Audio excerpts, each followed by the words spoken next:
tekstillangan. Hayli so'ka. Nima qilib yuribsanlar? Yur. Nima mana qo'lingdan? Stolga-da.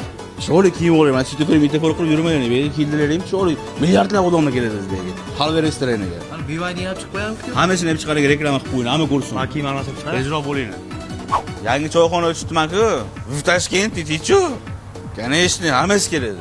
Nomong'olli blogerlar ham ketdi. Keladi. Ular meni eng aziz mehmonlarim-ku. Ana hech bir gaplashgansiz. Bekorga. Kelishganiga xursand bo'lasiz ular. Именно tekinga keladi, tekinga. Tekinga keladi ular. Tezda tuyini. Da, открываем, da. Va tezroq kelinglar, kabinetni tayyor qilib qo'yganman. Vodiyda to'sgan kelish qiyinmi? 1 minutda qurib yeman deb qolib ketmasan ham. Bo'pti. Biliyorsun kanka chaqirgan blogerimiz hey bu tugama var ya. Beni aytsanmi? Yo sehi. Beni dashi. Hayır. Beni. Ishidan ham egilib kirdik, o'ddingmi? Bash mahalla şeydi-da. Seriöz. Şeyda katta bo'lgan. O'ta jam qanaqa qilib kelgandan so'rashaver, resimga ham tushib oladi. Ha, hayda zikra oldu ayronma. Yo, senga emas. İyi ana koza keldi. Ha keledden Namanganlilar ham keldi ko'yalik bo'ldi. Blogerlar ular koza deyilmaydi. He? Nomni qilib gapiradi, bilasizmi? Voy nima bo'lsa ham. Hayli so'ka. Bu mnogo dali da вот. Boshqa kech qilish tugagandan ko'ra bile-bilega borsamiz bo'lagan. Jinni misoli Namanganliklarni sharmanda qilasan, unaqa joylarga borma bilaman.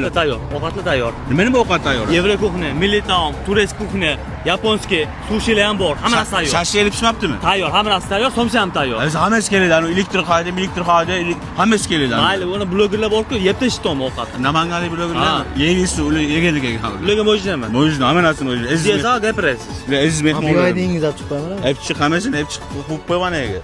Ha kelasizmi mana Dinamarka hayda devirib kelmaza gaz chiqiliga. Biliyorsun siz ham o'ta fafa olib ketdingiz ha, Rossiya, Manilalar joy ochib. Nimaga ne oldu Yo endi mana joy ochdingiz-ku. Voy jinni bey o'ldiraq medibki, prosta nomini o'zgartirma, yurg'izibdima xolos.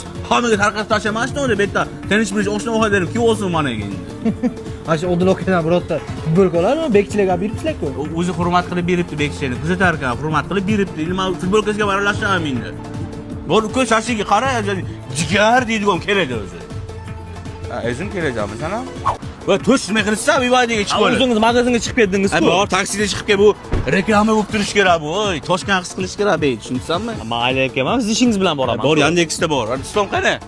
Ilyos aka, lokatsiya zo'r. Perivaldan turib Toshkent Oltintepa 395 deysa, promotsiya kelishadi. Oy, zimlalarni hammasiga aytib qo'y. Men Toshkentni bitta qilishimiz kerak. Ha, baribir qitirsa. Bekorga 20 yil yashab yurdimmi? Rossiya odam qilar ekan-da. Ashunaqa. Qarani.